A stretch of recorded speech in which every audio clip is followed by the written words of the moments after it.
Good evening, and welcome to With Mervyn, coming to you from New York City. I am Mervyn, and tonight we are joined by a history maker and a trailblazer, the Honorable Cora Richardson-Hodge, the first woman to lead Anguilla.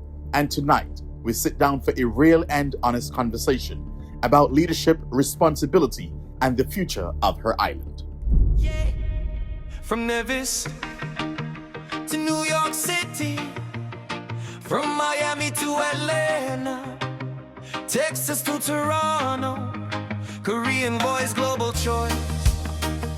This is with Mervyn, yeah, with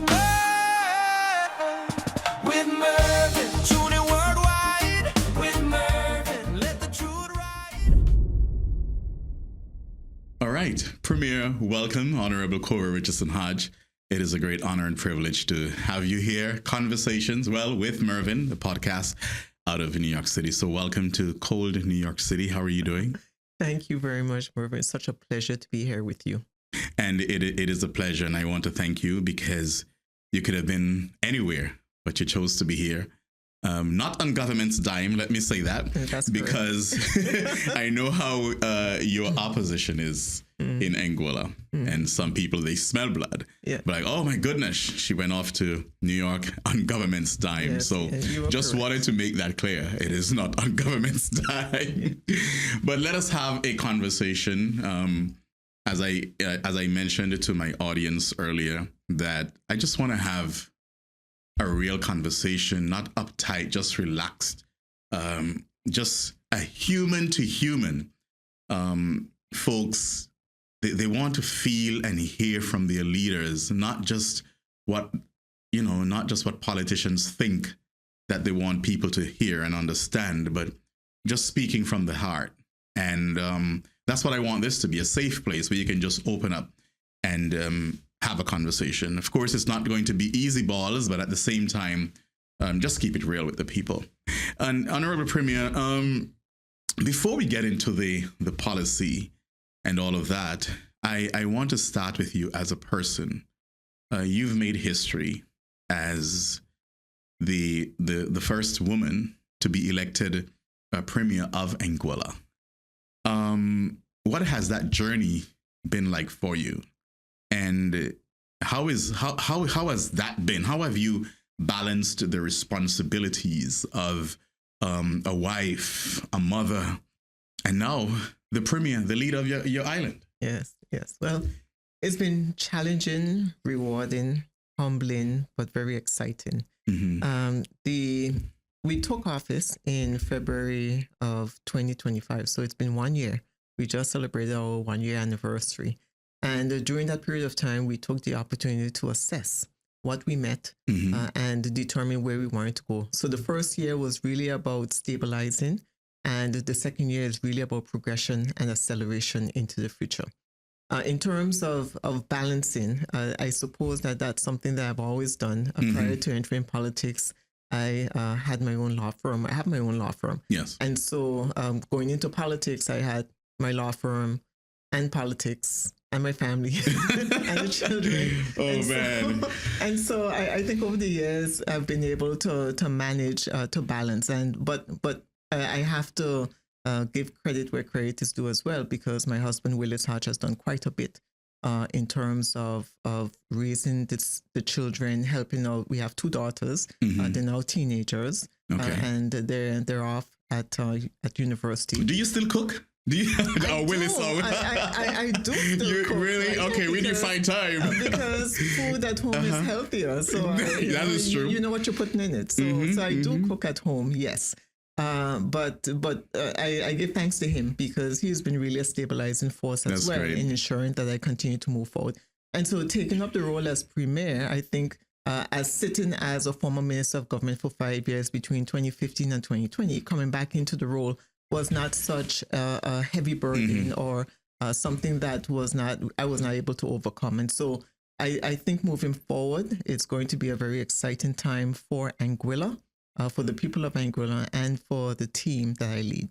And I you gave me goosebumps when you spoke about your husband and the role he's now played, because I know in these roles, and I have been in the presence of leaders and their spouses, mostly male leaders and their spouses, and I know that at times the spouses, they feel they try their best to be strong, and they sometimes feel left out. Mm-hmm. They are now sharing their significant other with the country, and sometimes not jealousy per se, but it feels like, oh, man, I need time with my husband or my wife, and yes, here it is that she has to be all over. You have to travel and all that kind of stuff. And so I can imagine, but especially if he's a political guru or anything like that, then of course he's going to be into it and supportive. So that's great. Yeah, there's always an element of that. He has always loved politics long before I entered the political arena. So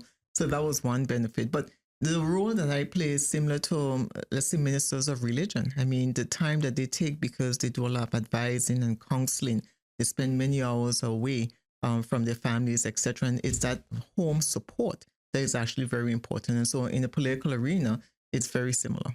I'm glad that you mentioned about the ministers of religion, because only last night, and by the way, I did say a special prayer for you last night. I really did. Thank you. Because I understand the role that you play, and especially with women in politics, it's more is expected.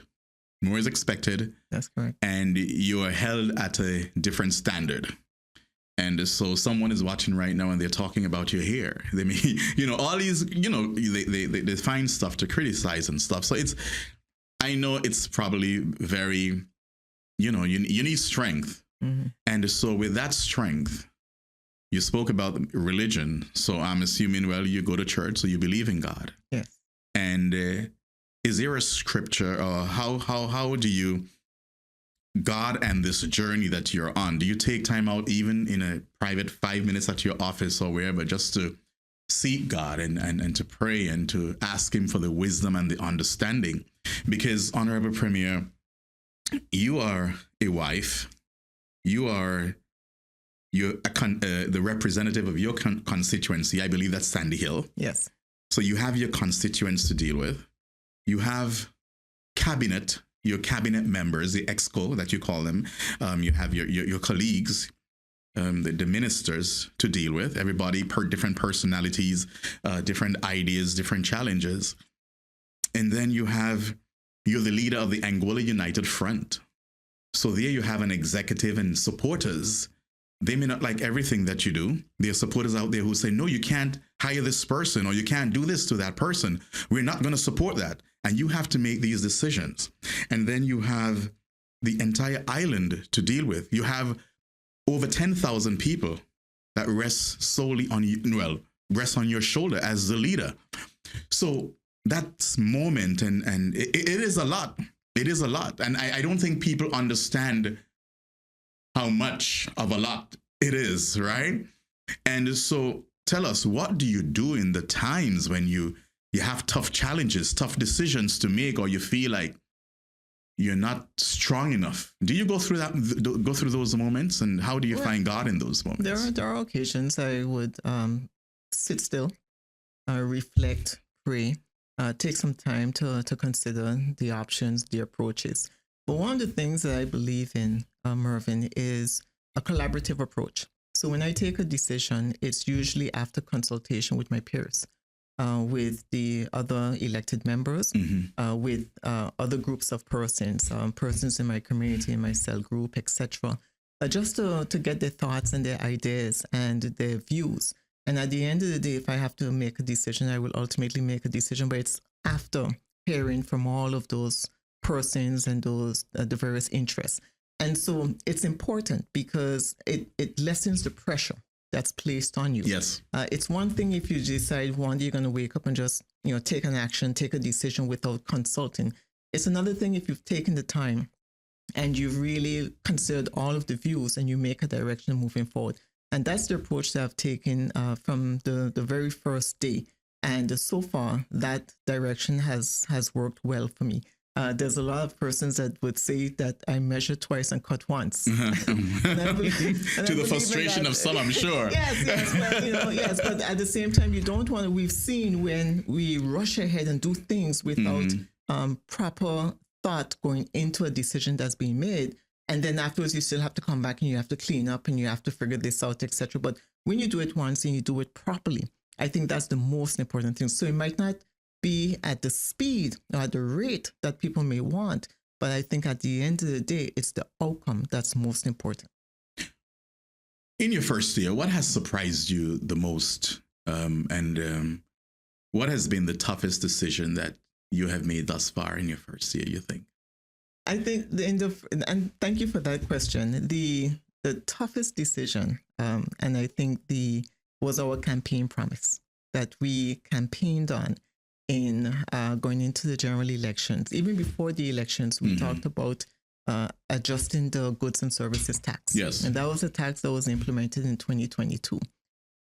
We would have arrived at a proposal in how we would look at adjusting the GST, and we would have been able to bring it to the House and pass it in August of 2025. So 6 months into our first term in office, we would have passed the GST reform. And it was significant because it had financial implications for the country.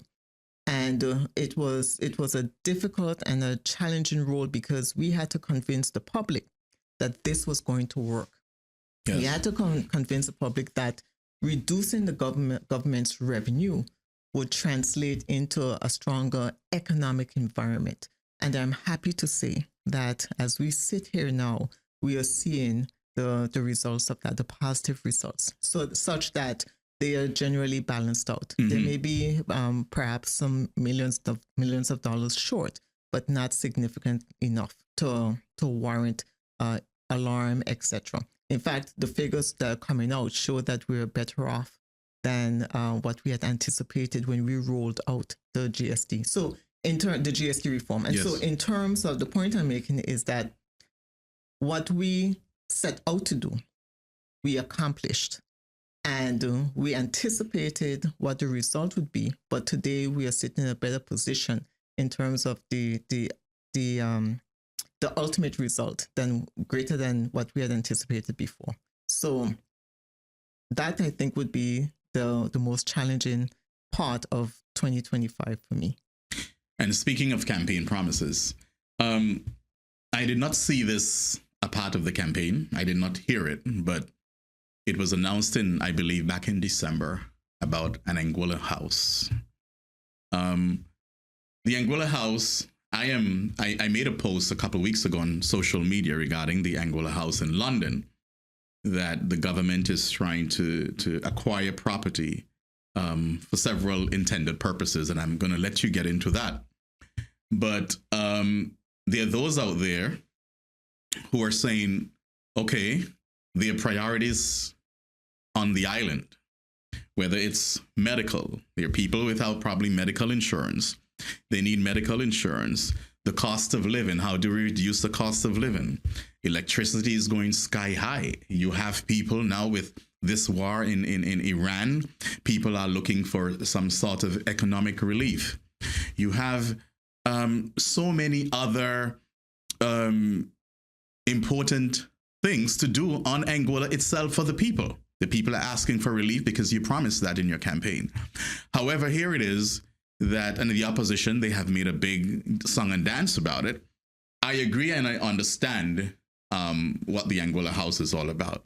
But explain how much this is costing the people of Anguilla and what went into the decision to surprise a number of people regarding this house in London. Yes. And before you do that, I must say that even those who are opposed to the Anguilla house, I believe, is something similar to an embassy, but you cannot call it an embassy because you're not an independent nation. That's correct. It has the same use in terms of whether investors want to meet with representatives.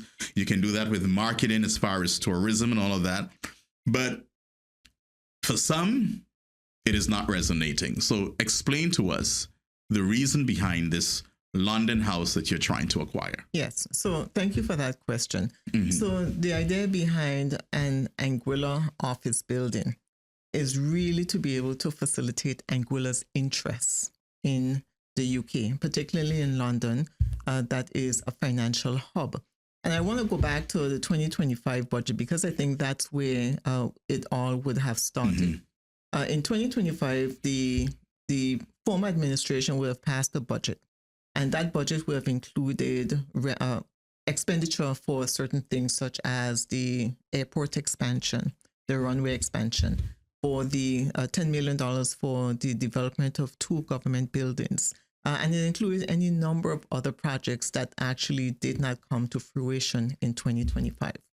So at the end of 2025, we had a significant underspend of in excess of some $35 million. And so we decided to look at ways in which we would be able to utilize it. And so a number of the things that we were able to do included assistance for the elderly at the end of the year. So it was called Senior Spark. We would have provided programs that would have allowed for us to be able to give back to the community towards the end. We doubled the amount of the business grants that were given to people. So instead of 10 companies, we gave it to 20. And we were able to do all of that because coming towards the end of the year, the underspend was significant. And so it allowed us to invest in the people in that way. While we were in the UK and even prior to going there, we would have had the experience where we have no place of abode in the UK. When I say place of abode, it's called Anguilla House, not because it's a literal house. Some people have taken the opposition members have taken it as far as to say that it is a Airbnb. It is not. It is akin to an embassy that is established in a location that can most likely help our people. And that includes a number of services. We have many persons from Anguilla who travel to the UK for medical assistance, and it's difficult for them to find their way into the system. Right. We have students who relocate, and because we're British Overseas Territory, we're now treated as if we are British citizens. But still, when our people travel, they have no idea how to get into the system, how to register for school, and financial assistance, and all of these other things. When we're up there, there are different services that are required. And this government building is intended to assist with all of that. Every other overseas territory has a place of abode. We do not. And so when we go to the UK, we have to have meetings, for instance, in the hotel lobby. We don't have an office that we can go to. We are unable to entertain our students in a location or even the Anguillan community to have meetings, etc. We're simply missing from the landscape. And Anguilla has come of age. And it is something that it is time that we put our footprint down outside of the 34 square miles, 32 square miles of Anguilla, and we be able to establish a home.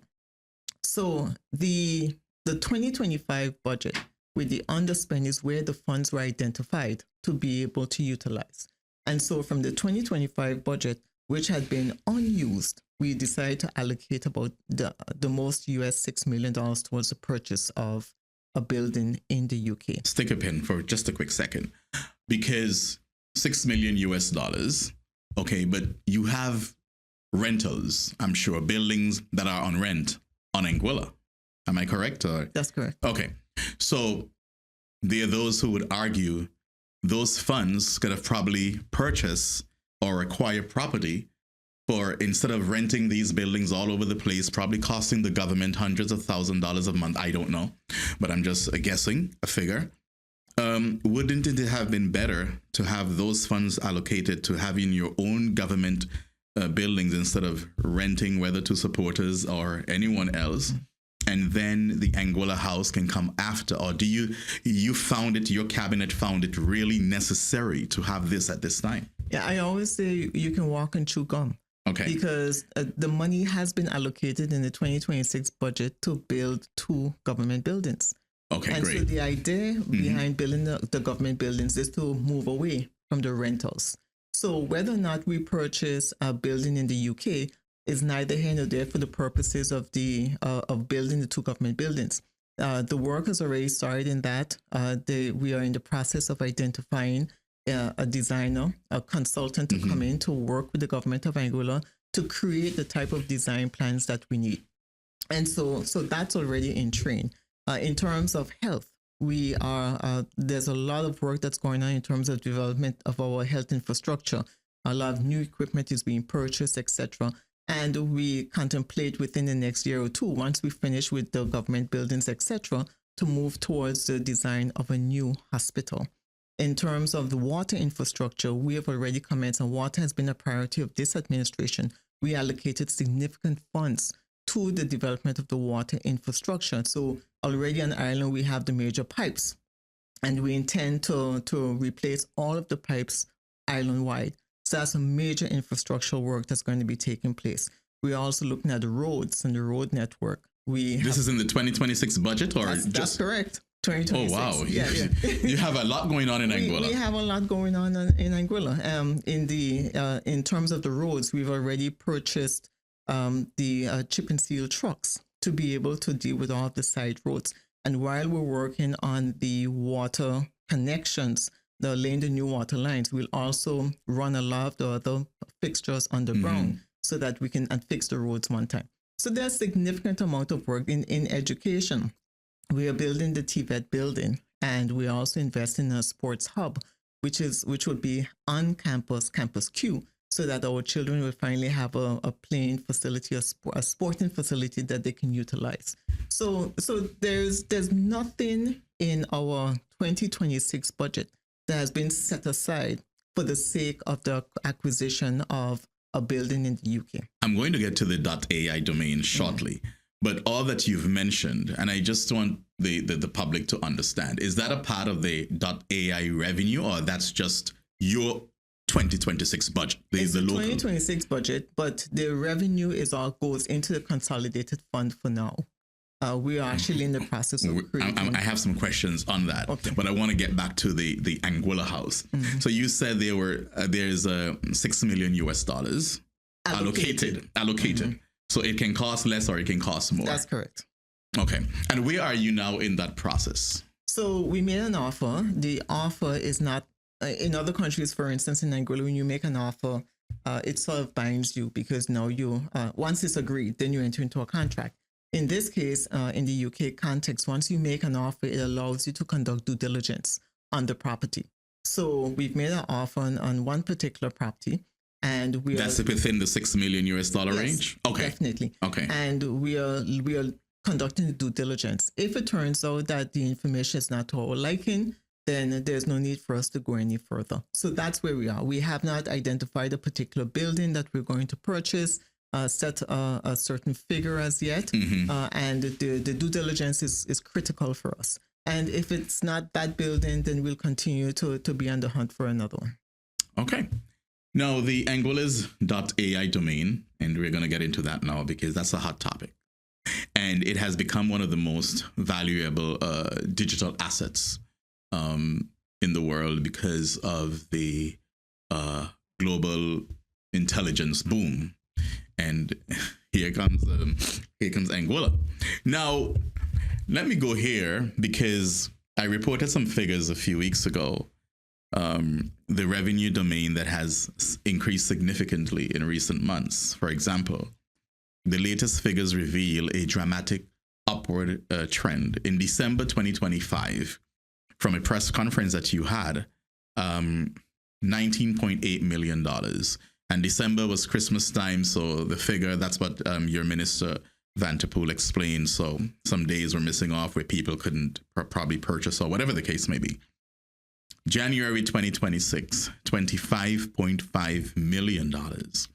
February 2026, $32.8 million. The February figures, that represents a significant jump compared to February 2025, when the revenue for the .ai domain was about $17 million under the previous administration.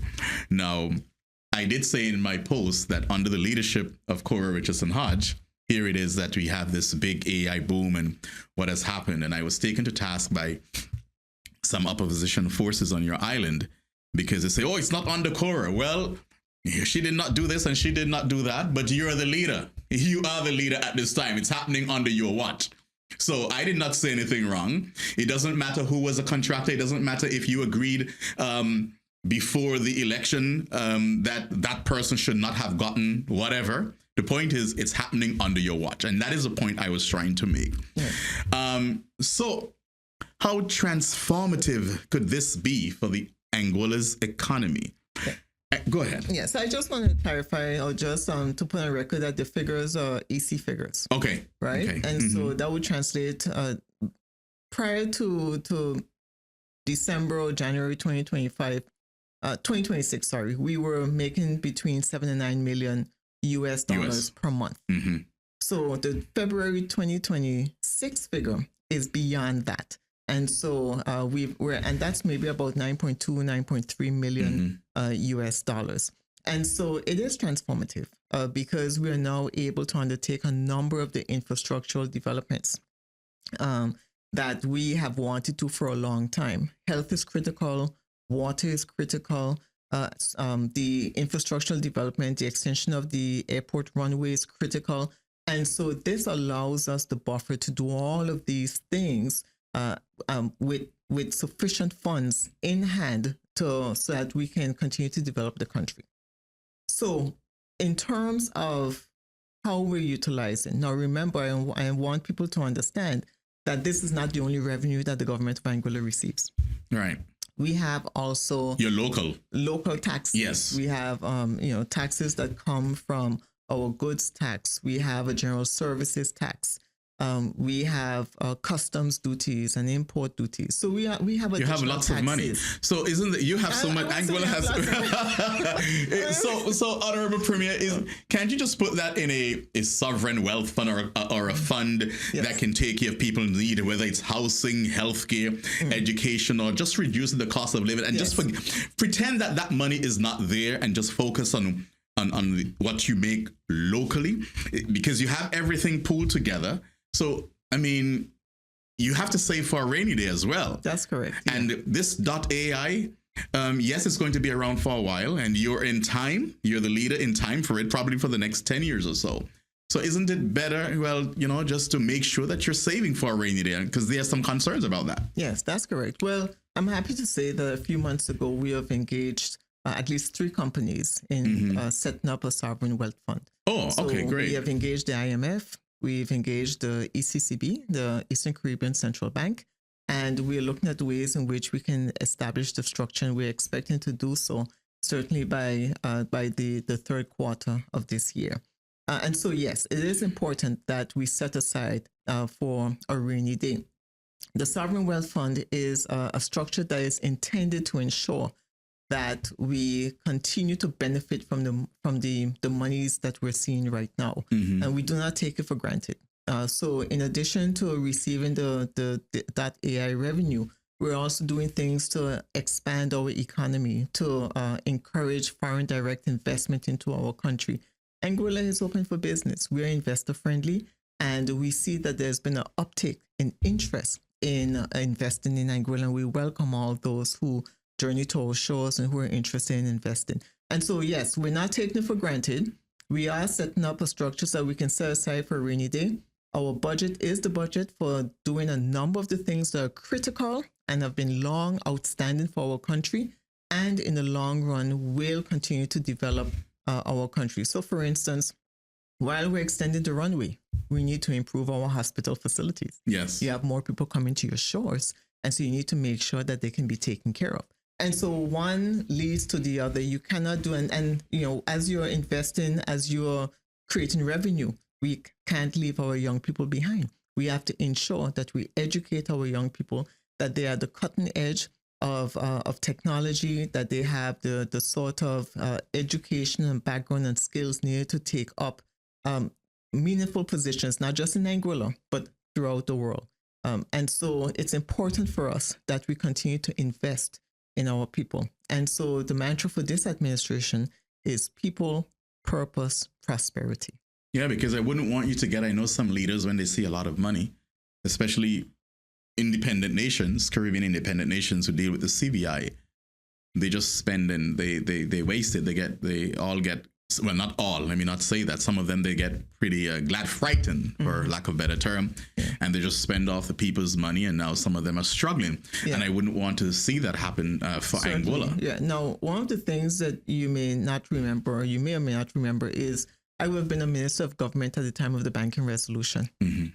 And that was in 2016 that we had to pass the banking resolution. And that was in relation to 2 of our local banks that went under conservatorship with the ECCB in 2013. And what that meant is that we had to undergo a restructuring where the government had to bail out the banks to some extent, preserve local depositors' interests, and be able to take the country forward at the same time. And so that would have been a turning point for me in terms of understanding the need to make sure that we're cautious in the way in which we approach things, and that we take things very seriously in terms of the financial, the revenue that's coming in, and how we deal with it in the long run. Okay, you spoke about allocating back to the Angola House the $6 million US, because those funds, some funds weren't used in the 2025 budget. As I sit here, I was looking back in my mind, because I have a photographic memory. Thank God for that. And I follow a lot of Angola politics and the House of Assembly and all of that. There was something else, though, in the Angola budget for 2025 that you met there. And that would have been civil servants increase, salary increase. Again, the same way you took $6 million, well, not took, it's allocated for the Angola House in London, civil servants increase, that was promised in the 2025 budget. What's going on with that? Because from my understanding, civil servants in Angola, they have not gotten a raise in a lot of years. That's correct. And so how does the Angola House took priority, if it has, over civil servants increase? Well, that's the point. It has not taken priority. Okay. It was the civil service increase, the amount allocated was in the 25 budget, and it's also in the 26 budget. So just so that people may be aware, the public service salary review is something undertaken through the governor's office by virtue of the deputy governor. So the deputy governor, aka the governor's office, would have engaged PricewaterhouseCoopers to be able to undertake a salary review. The reality is public servants had not received a significant increase in their salary since about 2008. They did receive an uplift a couple of years ago, but it is not sufficient to be able to say that they've received anything meaningful in all of those years. So it's high time. We have ensured that the funds are there. We've estimated an amount that we think that the review will call for, and the monies are there.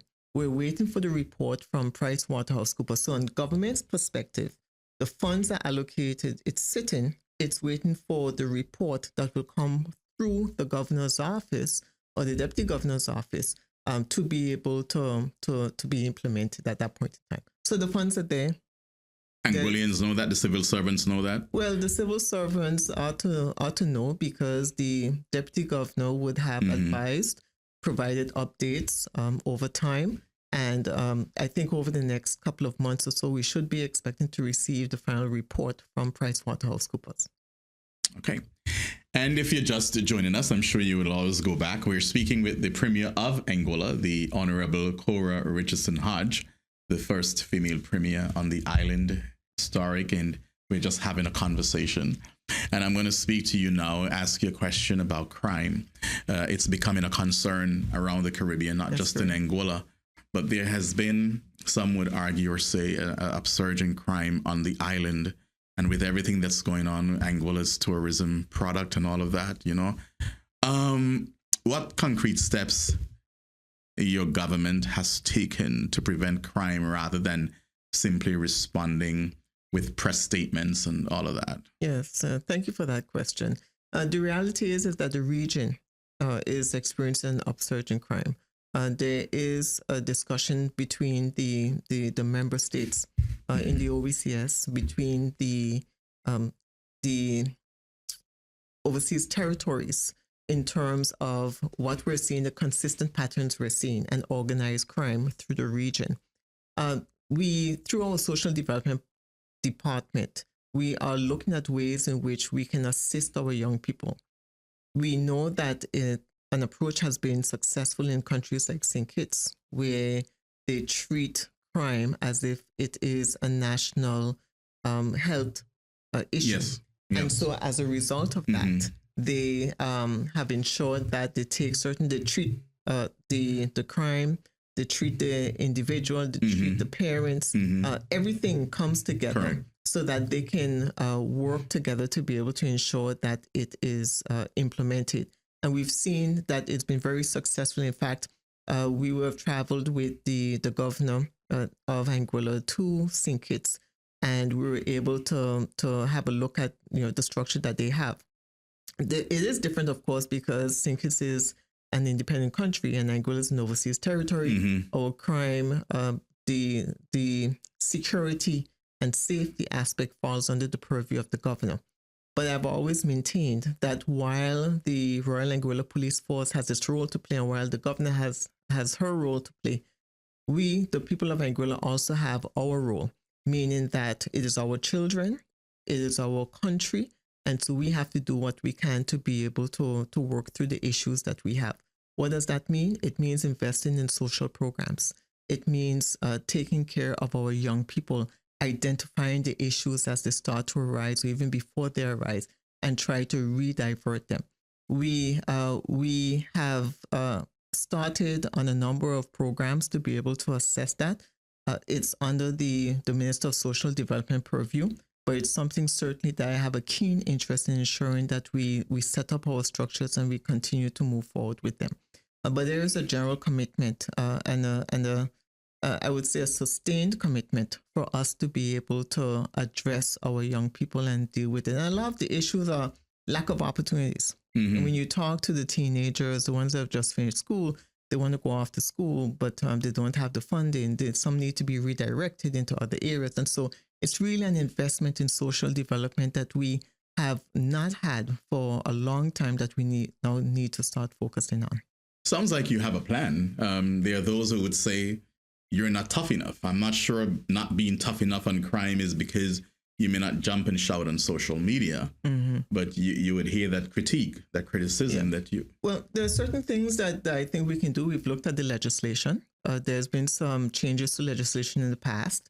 We could always do a revisit and see whether or not those, the tightening of the legislation. The Attorney General's Chambers has received, we now have a new Attorney General, and the focus is on the criminal matters, etc. But as I said, these are all after the fact. The police is after the crime has been committed. The AG's Chambers with court and the offenses is after the crime has been committed. Our focus is trying to prevent our young people from going down that road. So we are working on it. And I'm not sure in terms of security falling under the governor's portfolio, what it means that I'm not tough enough in crime. But, we're working through it, and it might not be the way how some people would think is the best approach, but it's the way how we think is the approach that's going to really deliver for our people. The Iran war. We recognize now it's getting crazy and crazier. And now we have I saw a press release the other day from the government of Anguilla's Facebook page regarding certain increases that you guys are aware of as far as freight and all of that, and which will eventually include the cost of living. How do you try to deal with this price of goods? They will go up. Yep. You're going to jump in. What are you going to do for the people?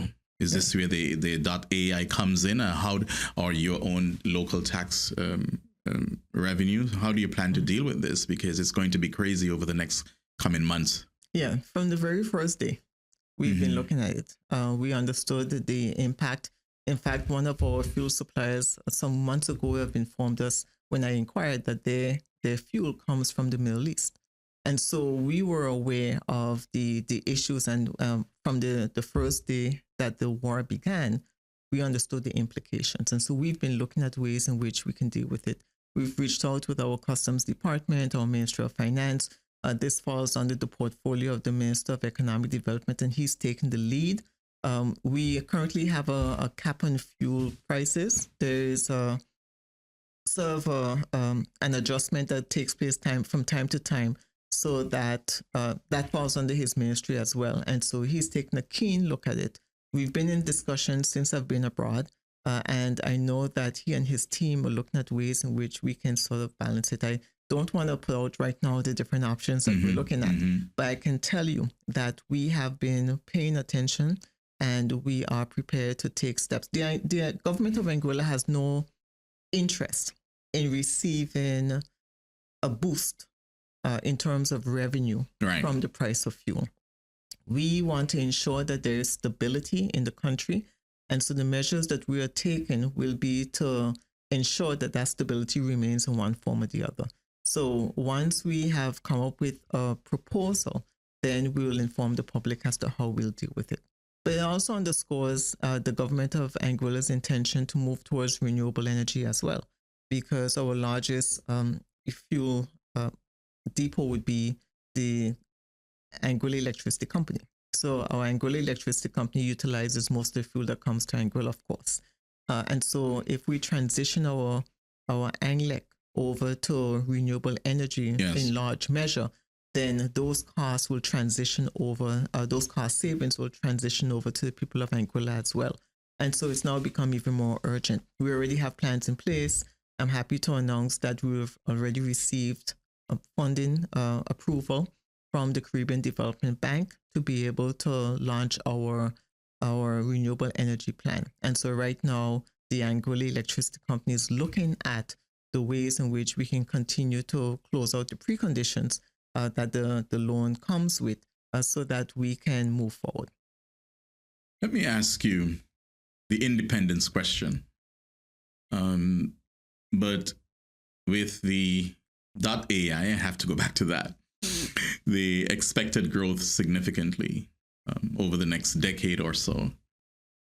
Are you thinking of perhaps the people of Angola, whether or not after standing so strongly economically, do you believe Angola should be now transitioning into independence, or what are your thoughts on that? Are you prepared to lead Angola into independence before you depart office?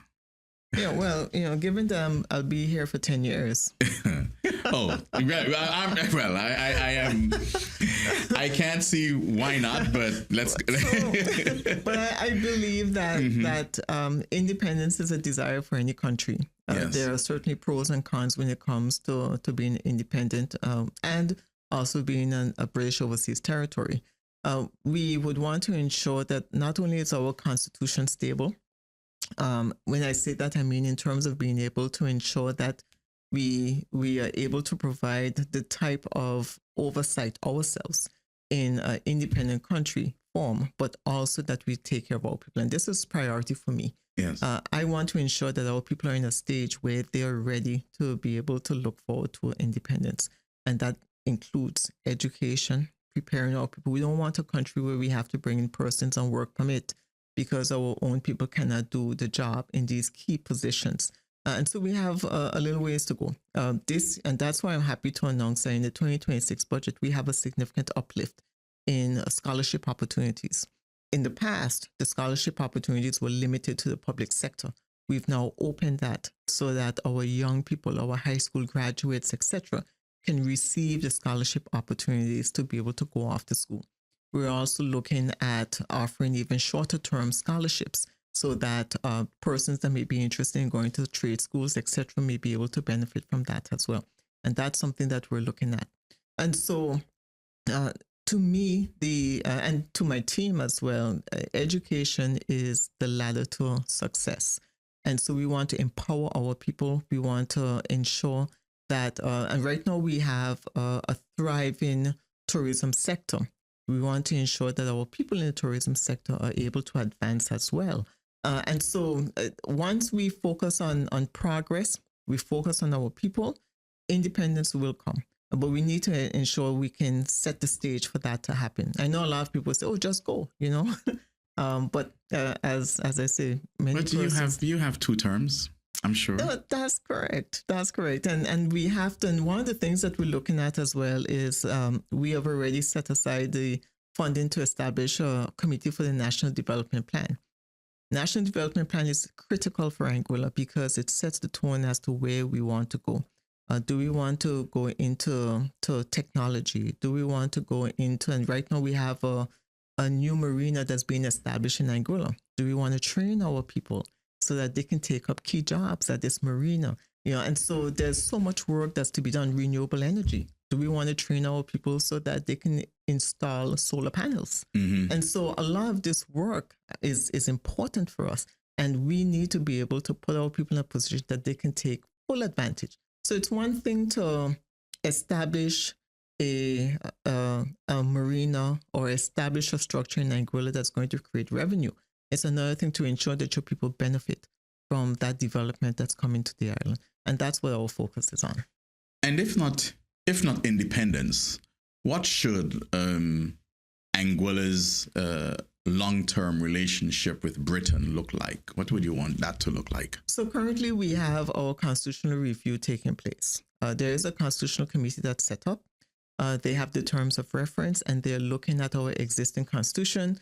They're looking at more advanced constitutions within the British Overseas Status construct, and looking at ways in which we can obtain greater self-autonomy in our country.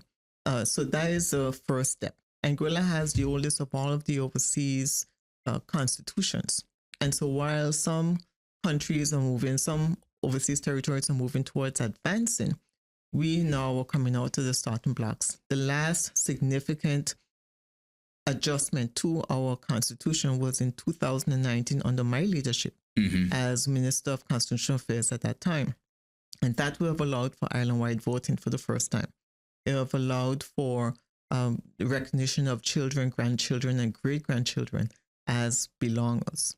And so there's a significant amount of work that took place in 2019, but now we're in 2026, and we need to have a wholesale review, a wholesale adjustment to our constitution. We need a new constitution, and so we're working on that. Okay, we're winding down. CARICOM, you visited St. Kitts for the 50th anniversary, whatever you want to call it, of CARICOM. What was that experience like for you? Angola is not a full member of CARICOM. I believe you're an associate member. Mm-hmm. Do you think you'd like, under your leadership, to see, and I'm not sure what what needs to be ironed out, but do you see the need for Angola to join as full member of CARICOM? And with full member, for some members, it's about free movement. Where do you stand on that as far as free movement within the CARICOM, and that's include Angola if you become a CARICOM member? Yeah, so the CARICOM meeting will be my first in St. Kitts. It was the 50th anniversary of CARICOM, and it was very interesting. I would have met for the first time a number of the other leaders from independent countries that I would not have met previously. The CARICOM meeting itself would have been an invited guest, the Secretary of State of the U.S., who would have visited CARICOM and would have made presentations on that day. And then subsequently, there were separate meetings that were held with the independent countries. As an associate member, we would have not necessarily been included in terms of that meeting with the independent countries because there was a different agenda that was set out for that. Yes. But certainly overall, it was quite a very insightful experience, and I look forward to attending more in the future. I think that there is a great collaboration that takes place when the region comes together. There are certain issues that are consistent in the region that we're dealing with, and so to be able to come to share the experiences, to benefit from the ideas and the plans that have been implemented in other countries is very helpful. So in terms of independence or to independence slash becoming full member of CARICOM. Some of the overseas territories are requesting to be admitted as full members. I know that Bermuda has made it clear. BVI also has an interest, and I believe TCI as well. It being my first meeting, I don't think that I could have indicated what Anguilla's position was in relation to us becoming a full member with higher rights. But certainly, I encourage the other overseas territories and support them in their plight. Now, some of the issues would be whether or not, to what extent can you engage in those discussions? Yes. So, for instance, as overseas territories, there is a limit. We are unable to participate in the free movement of people because that, of course, has implications for belongership, for citizenship, UK citizenship at the end of the day. There is a deed of entrustment that's available for the overseas territories where the UK provides a deed of entrustment that allows the overseas territories to enter into discussions. But I understand the reticence of some independent countries, because the question is, how far can you go in terms of making decisions? And how far is your reporting requirement to the UK if you are an overseas territory? And so there's an ongoing discussion. I was happy to be present to be a part of the discussion that was taking place back and forth, the pros and cons, etc. And it's something that I will have to take back to the people of Anguilla and ascertain whether or not it is a direction that we want to go. But for now, my focus is within Anguilla, developing our people, developing our infrastructure, our health, our water, and as well starting to step out and be on the world stage through the establishment of a quote-unquote embassy in another part of the world. And as we wrap up, that was my 10-year question for you before you give your closing remarks. Imagine Anguilla 10 years from now. What kind of island are you trying to build? So you can say that in your wrap-up as we close this interview. Yeah, I envision a safe Anguilla where our people are prosperous, where our people are thriving, where there is an economic improvement in terms of where we are today from where we will see ourselves in 10 years. And when I say that, I mean foreign direct investment is encouraged. Anguilla is open for business. We are looking at our high net worth sector, our tourism sector, and improving on that. We are developing our yachting services through the development of a marina. And we're doing all of those things, not just for foreign investment, but also to encourage our people to be able to participate in these areas as well. So I see a collaboration between the investments that are coming into our country that are there now as well, because we are grateful for the extent of the investments that we currently have, the developers who are there and contribute to our society now. And also our people of Anguilla, because you need one. You can't have investment without the people. Right. And so one of the things that many people say that they love about Anguilla is the people. So we have the beaches, we have the great food, we have the weather, we have the sand and sea, but we also have great people. And so I encourage everyone to take a visit. You know, we're only a plane ride away. We also have Bermuda Air that's now servicing new routes through Newark and Boston and Washington. And so it allows now for ease of access to come into Anguilla through those routes as well, in addition to Miami, the route through American Airlines. And so Anguilla is here. We're moving forward. We're progressing. We are taking strides and taking steps forward in terms of what we want to accomplish. We are focused on developing our island and developing our people.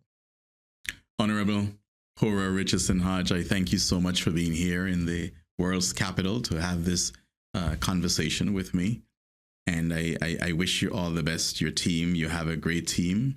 I believe they're young, they're out there, those with experience, those with the qualifications, and those who with a willingness to move Angola forward. Yes, they are a dynamic team, and I'm grateful to have them. And I want to also thank the people of Angola, because without them, there is no me. And so they will have placed their trust and faith in me and this administration. We are committed to seeing it through. Thank you. Thank you. Well, there you had it, ladies and gentlemen, boys and girls.